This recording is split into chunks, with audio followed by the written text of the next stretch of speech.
Grace, would you be willing to be the flag bearer at the opening ceremonies this year? I was surprised, honored, and nervous. I felt I didn't deserve this recognition. Why had they picked me? Well, okay, what do I need to do?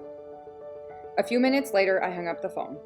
I had done charity walks before, but 100 kilometers was a whole new challenge, and I wouldn't know anyone there.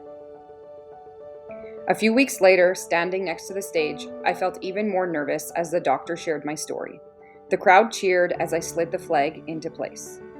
I expected to walk alone for most of the next 3 days, but people approached me saying, "You're the flag bearer from this morning." They walked alongside me, eager to hear my story and share theirs. Bonds began to form as my body started to ache. I hadn't trained well for this, but I was too stubborn to stop. By day 2, my feet had swelled so much that I needed to take off my shoes.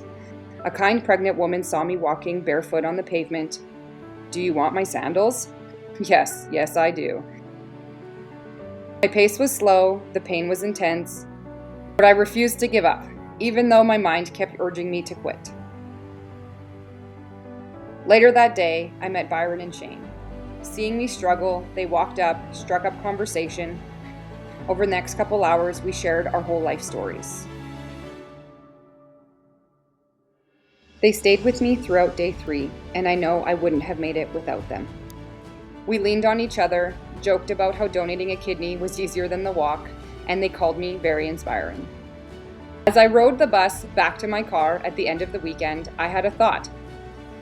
Maybe my story was really inspiring, and maybe next year I can get my other kidney to come walk with me. 12 months later, I was having coffee with Shane and Byron on the first morning of the march. This year, I was excited and nervous for different reasons. I saw Chris and Lindsay walk into the room. It was the first time I had seen them since the surgery. I walked over and we immediately embraced. As we walked that day, we reflected on parts of our journey, including how I had seen his post online asking for a kidney. I hadn't realized you only needed one kidney to live until I read his post. We laughed about how the donation was supposed to be anonymous, but I had recognized him, smiled and waved at him as we were wheeled into our separate operating rooms. I shared how much it meant to me that he agreed to meet me post-surgery and how grateful I was that they were both taking part in the walk with me.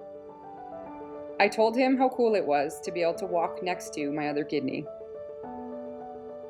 On day 2 and 3, I intentionally chose not to walk with them. I wanted them to form their own connections and have the chance to share their story with others. I spoke with many people, but in the quiet moments, I reflected on how incredible it was that I had given the gift of life. For the first time, I began to feel it was okay to accept recognition for what I had done. It was more than worth it, not only to save a life, but to gain a whole new family in the process.